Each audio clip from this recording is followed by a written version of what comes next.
This is Tyler Williams. I'm an extension educator located in Lincoln, Nebraska. Thanks for joining in. This webinar is a part of the North Central region climate team put together through the North Central Water Network. And so some people have been involved with us, just newly formed group, and others may just be joining in. So today's webinar will be from Kelly Smith at the National Drought Mitigation Center. She's been there, I think, from the beginning. I pulled up her bio and saw she was one of the founding members of the National Drought Mitigation Center when it was formed. So she was there since the beginning, and then took some time away, and then is now back with the Drought Center. So she focuses a lot of her work on PR and marketing, communication, but has worked closely with the Drought Impact Reporter. Those of us that work in extension, we always try to think of ways that we can work together with other organizations and groups, and I think the Drought Impact Reporter might be a great way that extension can be involved and help the drought monitor, help the folks at Drought Mitigation Center, and also help people in our area monitor drought, and so everyone kind of knows what's happening on the ground where we're at. So with that, I'll go ahead and turn it over to Kelly, and she can probably give a better overview than what I just did. But Kelly, the floor is yours. Okay, thanks, Tyler. I am indeed one of the original employees of the National Drought Mitigation Center. And in addition to a background in journalism, I have a background in community and regional planning, and in a minute you'll see why those things are actually kind of relevant. So, with no further ado, I will jump in. The image I've added to my title slide is from it's a visualization of the Mandelbrot set, which some people may recognize as fractals. The thing about fractals is the closer you look, the more detail you see. And I've chosen that because that's what drought impacts are like. Scale matters. If you're talking about what was the impacts of drought in a very large widespread drought such as 2012, you know, you'll see some national impacts like the price of beef, but lots and lots of the important local impacts just get washed out when you start boiling things down to one number. So where we're really coming from with this Drought Impact Reporter and where extension agents could be involved is the opportunity to help look for drought impacts at a scale that's relevant to the people you're working with and to the issues that you're interested in. So what exactly is a drought impact? I've realized over the years that it's kind of an abstraction. It's not like you're going to be walking down the street for the most part and say, look, a drought impact, unless you happen to be somebody who thinks about it all the time. The way we define a drought impact for purposes of the Drought Impact Reporter is an observable loss or change that occurred at a specific place and time because of drought. And there's a couple of important things in that we might want to unpack. A loss or change means it's inherently kind of a subtraction process or an addition process, but it's a comparison to normal, to someone's expectation of what should happen. So it's a deviation from an expectation. It's not really something that you would recognize or that would have meaning outside of that context. And there's also the part because of drought. It is surprisingly difficult to know whether what you're seeing is because of drought or is someone's lawn dry because they're replacing it, they just sprayed it with Roundup. So finding that attribution, a professional assessment as to whether this condition is related to drought is harder than it may seem. So just examples of a few drought impacts might have a dry lake bed, corn withering, obviously. Habitat is greatly reduced. This could be the fish that lives in the lake that I showed just a second ago. This is supposedly a cotton field in West Texas. Obviously, there's not much cotton and a lot of dust there right now. Dust storms affecting air quality, affecting human health are a drought impact. And, of course, impacts on recreation. In this case, the water is nowhere near the boat ramp. So as you may, if you think about this a little bit, you'll realize that in the absence of kind of a standardized way of measuring a drought impact, Everybody's got their own yardstick for what a drought impact is. I don't know if anyone listening here knew Kelly Redmond. He passed away last year. He was a climatologist at the Western Regional Climate Center and a gifted interpreter of Western climate. And he said in the Bulletin of the American Meteorological Society, in a peer-reviewed publication, in essence, as with rainbows, each person experiences their own drought, which I thought was a genius way of putting it, to tell the truth. But some of what we're trying to do with the Drought Impact Reporter is come up with a more standardized way of experiencing drought, of reporting drought, so that we can begin to gather some actual data instead of information and impressions. So, just quickly, why do we track drought impacts? To know where to direct drought relief. In other words, a lot of drought relief is hinged upon the U.S. Drought Monitor, and U.S. Drought Monitor authors are informed to some extent by the Drought Impact Reporter. They certainly have other sources of impact information that they look at, but information submitted to the Drought Impact Reporter can affect the depiction of drought on the U.S. Drought Monitor, and there's a lot of federal aid tied to that. Impacts also are of use in consideration when you're planning for drought. Impacts point to underlying vulnerability, and I'll explore that a little bit more in a minute. So they're kind of like a flag waving that something's going on here that we need to get a handle on. And of course, impacts, for those of us who research drought, impacts are good data, and we're always looking for good time series data related to, that we can compare with our climatological data. The Drought Center's mission is to work with decision makers at all scales to reduce vulnerability to drought. We have a Managing Drought Risk on the Ranch process in the lower left corner for decision makers at the ranch level. Drought-ready communities is the next image you see there, moving up. That's scaled for smaller communities or rural areas. It doesn't have to literally be within, when I say communities, it doesn't have to literally be within a city limit. It can be a valley, for example, or a watershed. There may be a unit, a spatial unit that makes more sense than a city for planning. So drought-ready communities is loosely construed. It can be whoever needs to be at the table to make sure that the water keeps flowing when and where it needs to. The next publication highlighted on this slide is Planning in Drought. It's something that we developed in conjunction with the American Planning Association. It talks about ways to mainstream drought planning into, for example, zoning or comprehensive planning or a water planning process for a municipality. There are a lot of kinds of planning that occur that affect resilience to drought. And so this report from the APA, from the American Planning Association, looks at ways to reduce drought in the very complex contexts that occur in urban areas. And then the Drought Center has also worked with tribes, the U.S. states, river basins, and countries around the world. Again, to help illustrate the point that the scale matters a lot when you're thinking about drought impacts, here are a few different examples. The blue marble image, courtesy of NASA, you think, why can't we all just get along? You don't see country boundaries. You see a lot of blue. Obviously, a lot of that is salt water, but there's clearly a lot of water on the Earth. It looks like there's plenty of water. Zooming way in to what I would call the landscape scale, you get into these considerations of balancing water use between municipalities, agriculture, and environmental uses. And there are not always institutions that are well established to help manage some of those decisions. So that's where we need to be kind of conscious of what meanings may or may not be getting lost. In particular, environmental uses of water, providing ecosystem services, clean air, clean water, habitat for biodiversity. There may not always be well-funded, well-articulated voices to advocate for those particular uses of water. So we need to collectively be conscious of what the effects may be when we're pulling water out for one particular purpose.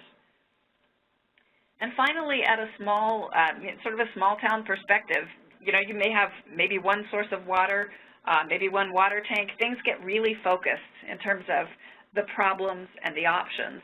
So all of this is just to say that scale matters a lot, and if you want to have the information that you need to make really well-informed decisions, it may well be a matter of collecting the data yourself. I would not say that a federal agency or a state agency is going to be attuned to the particular data needs of a small community. And a lot of the most interesting examples coming out of citizen science have to do with communities kind of empowering themselves by collectively gathering data about interactions with police or some other thing that they may want to change. So this is the drought-ready communities process in one slide. There's sort of initiating it. Someone's got to have the political will, bring people together to get drought planning started. And then sort of the heart of a drought plan is monitoring drought. How dry is it? What will you measure? Who's keeping watch and who needs to know? And then what we've called information gathering, a lot of that is understanding your vulnerability. How has drought affected you in the past? How would drought affect you in the future? And what can you do about it? What do you need to protect? And of course, awareness and education outreach is continual with drought planning. The more people understand what's going on, the more people are looking at the same indicators of drought, the better buy-in there will be when you need to request a behavior change, such as water conservation, or more support when you need to pass a policy that may involve some difficult choices, but that still need to happen. So finally, all of that gets wrapped into an action plan. And I'm mentioning this because the consideration of drought impacts is probably most useful in context of drought planning. So I wanted to give you a drought planning in a nutshell. So here's an example of trying to work beyond a verbal description of what a drought impact is and starting to try to quantify what's in the Drought Impact Reporter and to compare that with a drought indicator. In this case, this is a time series for the hydrologic unit region, the basin, that the North Platte Natural Resources District in Nebraska is in. So at the top you see a time series graph taken from the U.S. Drought Monitor's website, and at the bottom is county and city level impacts from the 4 counties that are associated with the North Platte NRD. And you can see that on the there are not a lot of impacts. These are mainly taken from news stories, and I'll get into the drawbacks of that in a minute. They generally roughly align in time with where drought is, so you do get a sense that people are talking about it more during drought. So this is an example of what one might want to do with drought impact information. And in case you're wondering what the drought impact information is, this is a quick overview from the Drought Impact Reporter of what it looks like for Scottsbluff County, one of the counties. 9 of the impacts have to do with agriculture, 2 with fire, and so on for plants, for the environment. This is kind of a government response category. It could be considered secondary impacts. Public health, tourism and recreation, water supply and quality. In this case, most of these impacts are older. They appear as this legacy designation in the Drought Impact Reporter system, and I'll be happy to go way into the weeds with anybody who might be interested in that. But legacy for these purposes means it's a little bit older. Other than that, 7 of the reports are from media, 2 are from other agency, and it looks like there are none contributed by either users, which would be people submitting information directly to the Drought Impact Reporter, which is something that extension agents may want to consider doing, or by COCO-RAS observers. Those are the other kinds of volunteer reports that make their way into the Drought Impact Reporter, and that's also a really great option. On the right, it lists what some of these impacts were that we saw graphed in the previous slide. Campers were urged to be careful with campfires. Drought and freezes cut into wheat production. Trees died. Disaster declarations. Roads deteriorated. Cattle were culled. So what you can kind of get from this, or one of my takeaways, is that the information is valuable, but it's very difficult to count this. There's not really a common unit other than somebody who was worried enough to write a newspaper story about it. This is another kind of drought impact that's based a little bit more on what you would think of traditionally as data. This is taken from a draft report on drought vulnerability in Washington State. And here they've graphed how drought has affected ski visits. And you can pretty clearly see drought in 2004 and in 2014-15 have these huge dips in tourism, in ski visits. So this isn't, I would call that an advantage of having numeric data, being able to present information like that. When you put that together, you can take it to a policymaker, a decision maker, and say, look, the ski industry kind of needs help during drought, or what are you doing to monitor drought during ski season? So this kind of numeric data you can get some good traction with this sort of thing. So the Drought Reporter, this is what it looks like. It was launched in 2005 as the nation's online archive of drought impacts. It can incorporate several different kinds of information. We do have an employee who spends her days moderating drought reports from the media. So we have an automated media search that kicks up anywhere from hundreds to thousands of reports every day about drought, and she kind of cuts it down to certain key sources and then starts going through them to find information about drought impacts. And all of the information in the Drought Impact Reporter comes in as a report, and then it may or may not meet the definition of a drought impact that I mentioned earlier. So she reads all of the media stories to find out whether they have drought impacts in them. I'm sorry, as many of the media stories as is possible to read in one day. It's not always possible to read all of them. In addition to reports from media, there are reports from individual observers. As I mentioned a moment ago, user reports is what we call when people submit a report directly to the Drought Impact Reporter. And CocoRa's is another very good source of drought impact information. Also, of course, agencies such as the the Public Policy Institute of California and Washington State, like we were just looking at. Agencies periodically compile reports on how drought affected them, what could or couldn't have been done differently. So we try to grab those as possible. So those are the main report sources in the Drought Impact Reporter. It is searchable by time and place. In the legend, you'll see that it asks you to select a scale. Some impacts are associated with the country as a whole, such as beef prices during drought, during and after drought in 2012 and 2013. Some are multi-state. It'll say western states are experiencing record wildfires. So we log that as, we tag all the states selected.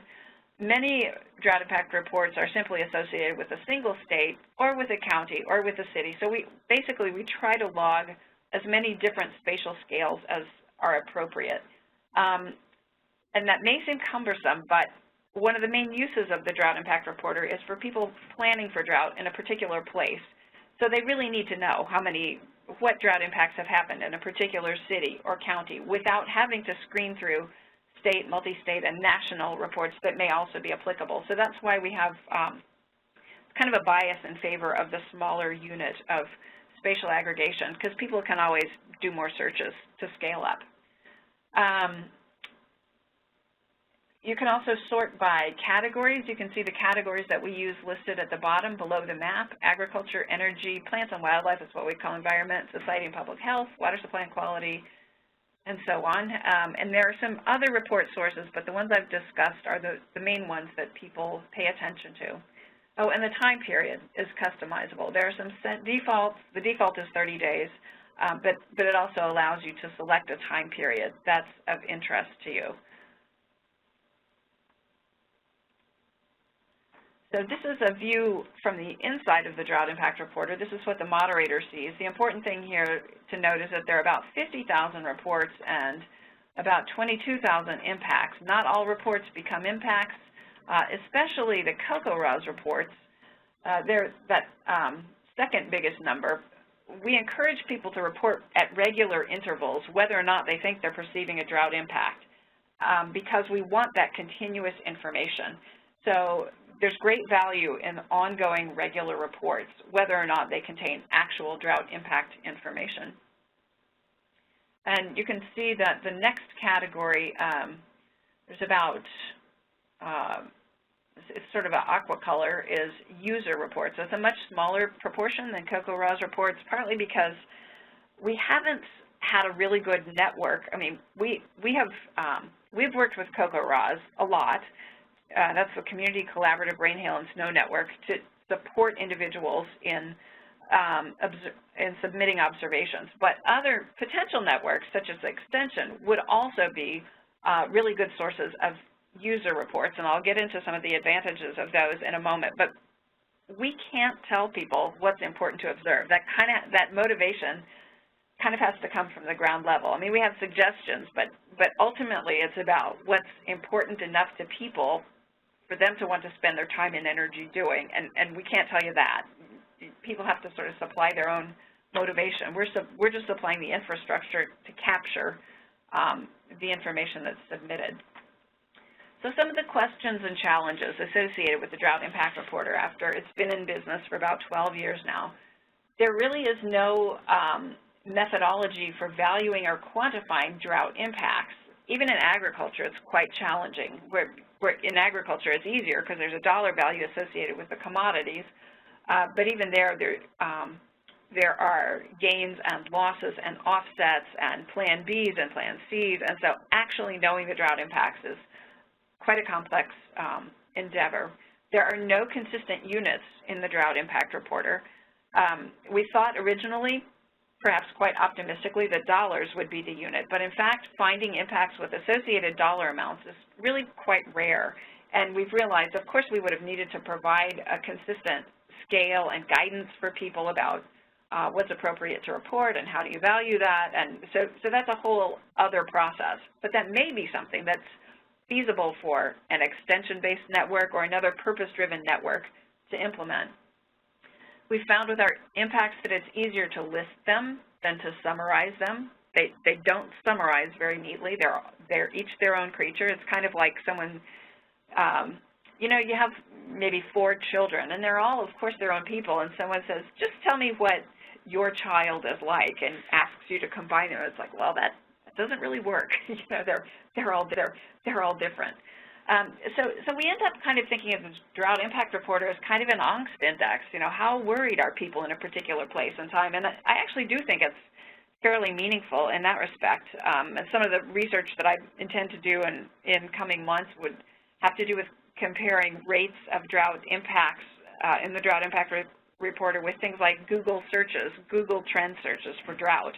I think you would see in these different kind of measures of what people are thinking about that the Drought Impact Reporter is providing some useful information. And that may be where it's most meaningful to quantify what's in the Drought Impact Reporter. Also, one of the things we run into is that there are real disincentives to sharing some information. People may feel like it would comprise their business viability. I know in some places farmers are very sensitive about letting people know how many head of cattle they have, or information may be considered proprietary. Like in the tourism industry, it's a little bit notoriously difficult to get information about how many people did or didn't visit or what conditions exist. So it's not always easy gathering drought impact information. On the upside, the information in the Drought Impact Reporter is a really helpful historic resource. I've certainly gone back and used it if I've wanted to say what happened during a particular drought, what were the effects of that. The Drought Impact Reporter is a very good starting point for that, and you get a lot of ideas about where else to look for what happened. Also, the impacts include attribution in the sense that a particular cause is attributed to drought, usually by a state climatologist or by somebody else who's very familiar with what normal looks like and with what drought looks like. We're pretty conservative about what goes into the Drought Impact Reporter.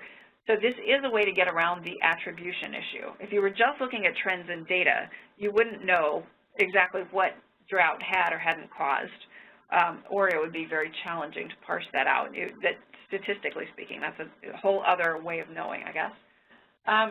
We're also using the media's agenda-setting function to identify impacts that matter. In other words, have we covered everything that matters?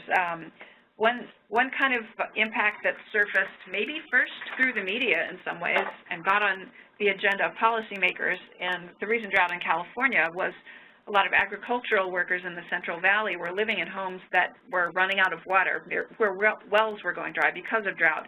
And it feels like some of the media attention helped focus the political will to actually start addressing that problem. So the media, in some ways, serves as an independent evaluator of whether things are working. I also tell people, you know, some people come away from the Drought Impact Report and say, well, I was really looking for data.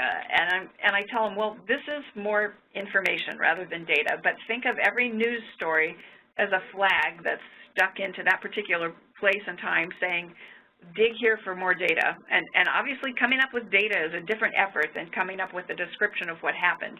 But it is kind of a signal that that there might be something there if you've got the resources to actually find data.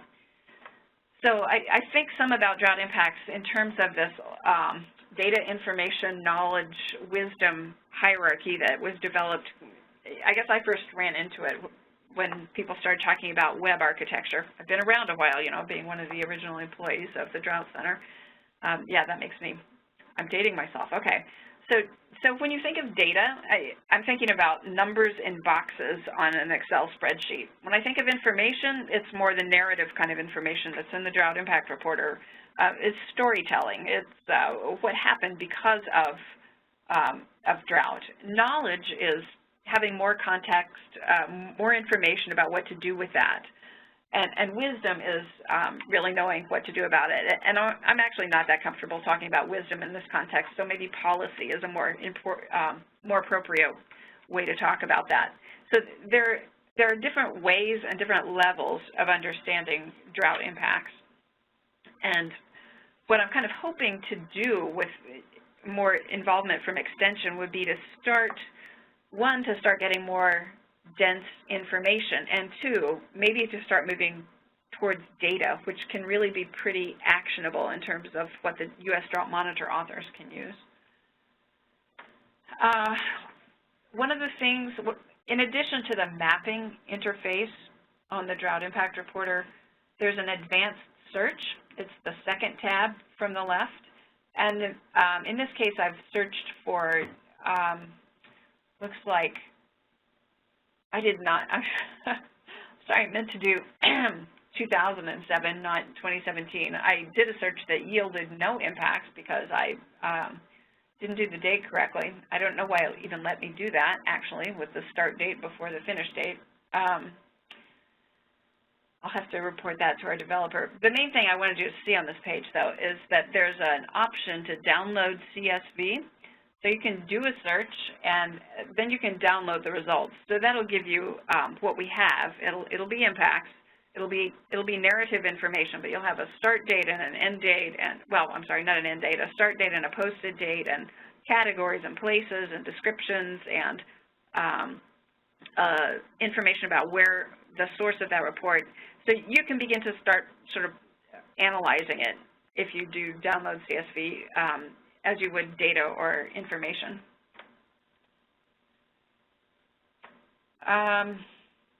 This is the Drought Impact Reporter. I'm trying to remember exactly what I wanted to show you on this. This one has user reports, only user reports selected. So this gives you a sense of where in the past 12 years people have submitted reports directly to the Drought Impact Reporter. And that's via this Submit a Report tab up on the top. I can tell you why some of these states are particularly shaded, and in I believe at least two cases it has to do with active involvement of Extension personnel.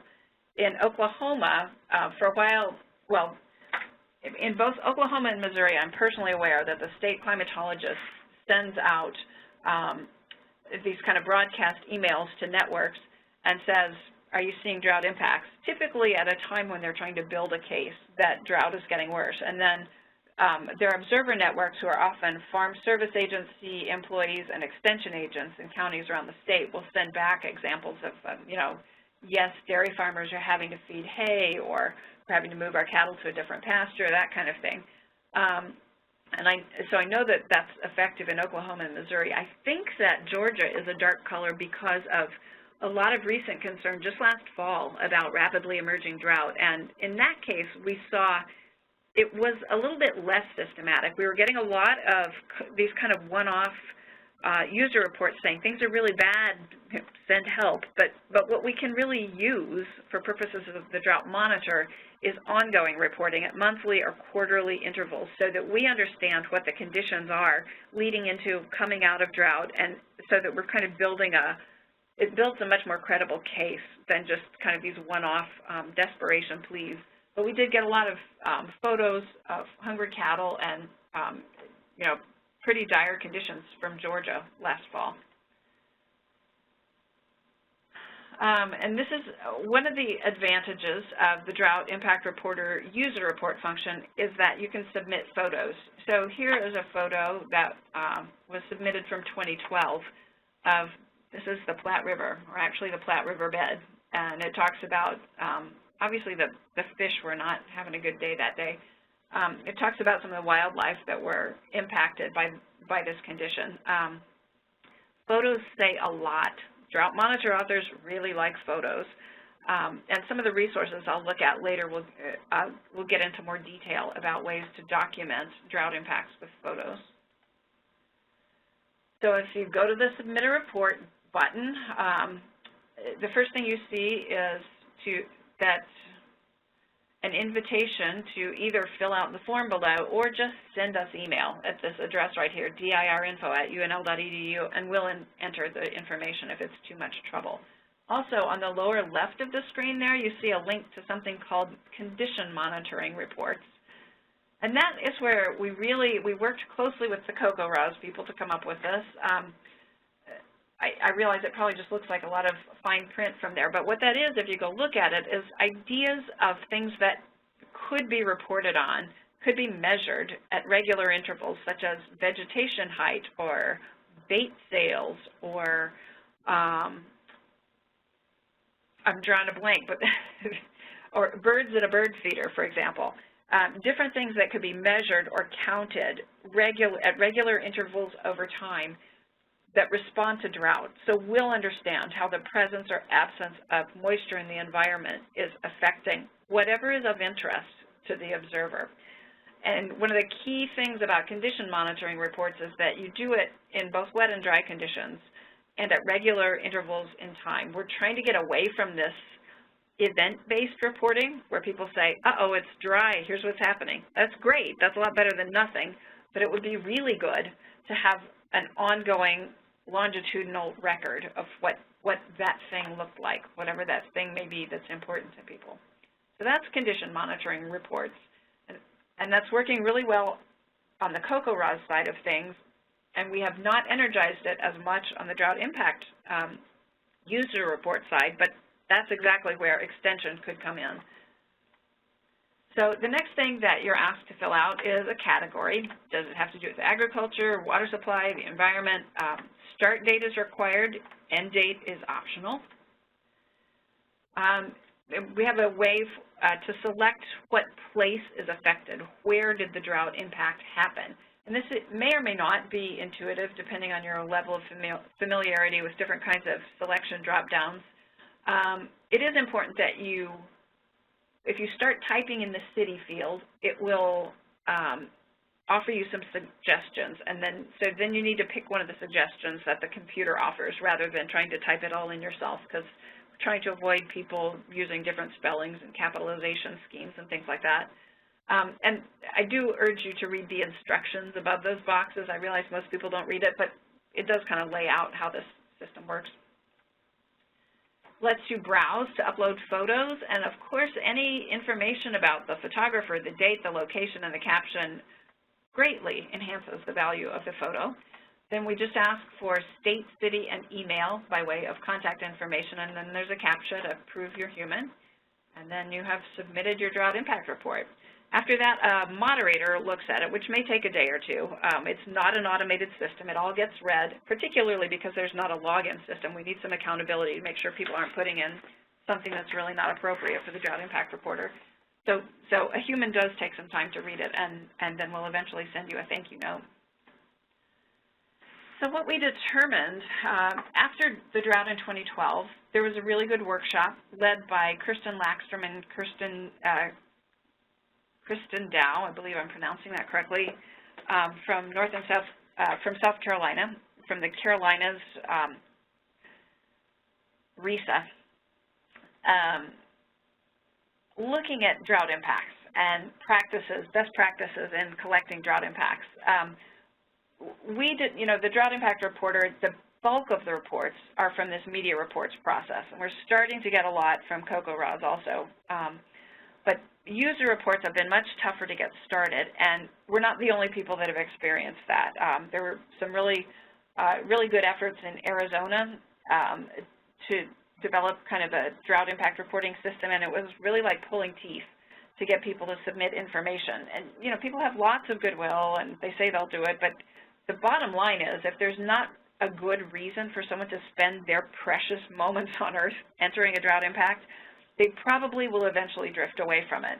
So what the results of this workshop was a report called The Missing Piece, and what we really need is to connect the motivation for reporting drought impacts with a decision-making process or a system that addresses that motivation. In other words, people have to feel heard, they have to feel valued, and that partly has to do with what do they feel is important to report. So that was one of the big takeaways from sort of our analysis of what had and hadn't worked up through 2012. That was also kind of the genesis of this effort to go through CocoRa's more, and they've done this in North and South Carolina. CocoRa's is the Community Collaborative Rain, Hail, and Snow Network. It's people who observe more or less daily, but you don't have to. There's provisions if you travel and things like that. You have a special kind of rain gauge, and you report what your readings are every day. There's also an opportunity to file a drought impact report with that, and that goes directly into the Drought Impact Reporter. And folks in the Carolinas have also worked closely with CocoRa's to kind of enhance that system.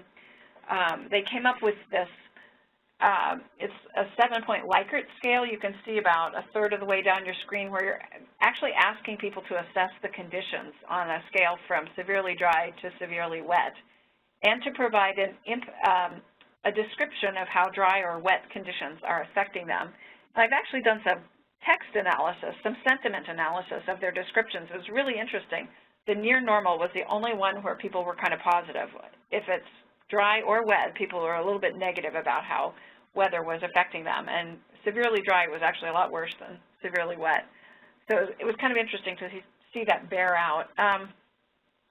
So this has all been done as a collaboration between the Drought Impact Reporter, CocoRa's, and the folks in the Carolinas. And what the people in the Carolinas have additionally done is recruited observers who are particularly well attuned to Carolina environmental issues, like refuge managers and people who live in places of interest.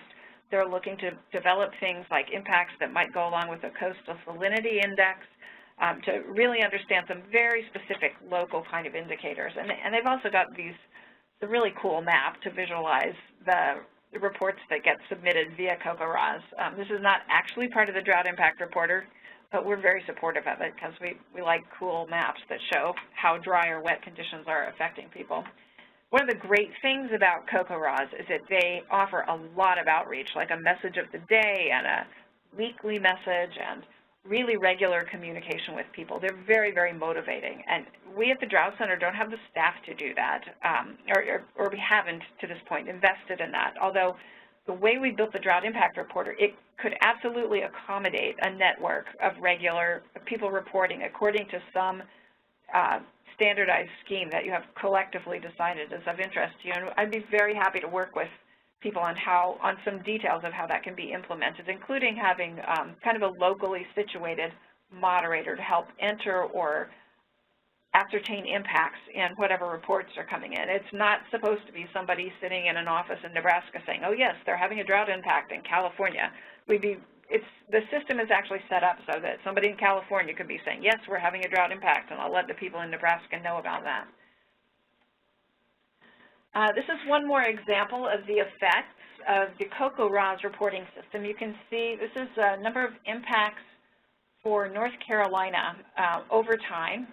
And the CocoRa's reporting started in 2010, and then the cool Likert scale thing got going in fall of 2016, and it really, people have been very enthusiastic about that opportunity to report some quantitative information. So you can see that there was kind of a little cluster of drought impacts back when North Carolina had drought in 2008. And more recently, when they've had drought, there was a little spike that you can see on the top chart, but there was, and I'm sorry, the top chart does not include CoCoRaHS reports. So this bottom chart does include CoCoRaHS reports, and you can see that they have greatly outnumbered, the density of CoCoRaHS reports has greatly exceeded what we were finding in media reports. And I'm pretty sure that that ended up affecting the depiction of drought on the U.S. Drought Monitor, although I could not swear to it, and Drought Monitor authors are pretty careful about how they do and don't attribute drought. But I know they were looking pretty closely at these CoCoRaHS reports. So this is a way to essentially intensify that human monitoring network that can contribute to the depiction of drought on the U.S. Drought Monitor. So just my last few slides, I'll highlight a few resources. This collection of resources relates specifically to drought impacts. There's the Drought Impact Reporter. We also did this whole video series that's online called Tracking Drought Impacts on Rangeland, and that gives you several different ways to measure and photograph the effects of drought on rangeland, and also how to upload photos to the Drought Impact Reporter. So that alone could get somebody going pretty well. Then there's also a general list of drought impacts resources on the Drought Center's website, as well as a link to that missing piece report that I was talking about that came out in 2013. Here are some planning resources that I've mentioned: Managing Drought Risk on the Ranch, Drought-Ready Communities, and Planning in Drought. And finally, some sources of climate and drought data that you could compare with impact data. The Centers for Disease Control has recently released several different drought indexes compiled to at monthly time intervals and at a county level. And that's actually incredibly helpful, because otherwise, if you have like public health data compiled to a county level, then you have to go figure out which climate observation stations are closest, are most relevant, how to do a weighted average of what they're saying, and that actually gets way into the weeds really quickly. So this new data from CDC is incredibly user-friendly compared with what wasn't there before. Then there's the U.S. Drought Monitor. You can actually download quite a bit of data from the U.S. Drought Monitor. There's the Drought Atlas. It's a historic resource going back through time, helping you compare how bad drought was according to several different drought indicators for stations with at least a good continuous 40-year record. And then finally, you can just download climate data directly from NOAA. And this is station-based data, but it is kind of the grandfather of all data sources. So I believe that's it. And I would be happy to take any questions or talk about collaboration possibilities. Okay, thanks, Kelly. My initial question here is the reporter, the Drought Impact Reporter. It looks not tedious to put in, but it does look like it requires a computer to do so. You guys have a method so users can do this, maybe, or thought about maybe doing it via an app or at least a mobile version, quick access to pictures and things like that to submit a report? Or do you not want that to make sure that you don't get inundated with random impact reports? Definitely on our list of things to do is to develop a more mobile-friendly version of that report submission page. I am told that it is technically possible to submit a report by a phone or an iPad, so if somebody's up for it, I wouldn't discourage them from trying that. Okay, I take it back. One person described it as painful to try to do from a mobile device, although it is technically possible. It's definitely on our list of things to accomplish, so yes, that's a great idea. And we are at a stage where we have a little bit of resources to be reconfiguring the tool, so I'm very open for suggestions right now about how we can enhance it. All right. Yeah, And, you know, just some of the questions that you ask, you know, of location and things like that, you wondered with the capabilities of a smartphone to use their current location and things like that to sort of skip some of those steps and, you know, already have the app downloaded so you would have their information, that it would simply be attach a picture and tell me the impact. Yes, absolutely. Yeah, having it be able to talk that long with the phone would help get around a lot of those kind of usability issues. But how would you maybe suggest to, you know, folks in Extension, like, you know, like myself that work out of a county, how would you suggest us to try to utilize this? Would this be something where maybe you'd prefer or maybe see it as we as working Extension fill out one of these, or is this something that we should promote to our farmers and ranchers to fill out? Do you have a preference, or do you think that maybe one way would work better than the other?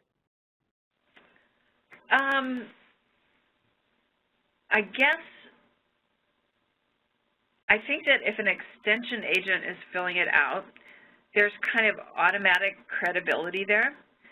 If a farmer or rancher is filling it out, I actually think that's really great if they're getting involved in doing that. We would really like to see those folks following a fairly established protocol of reporting at regular intervals so we can kind of get a feel for their operation, their interests, and I mean, not in any kind of detail, but just, you know, what's the variable of interest, and see some commitment over time.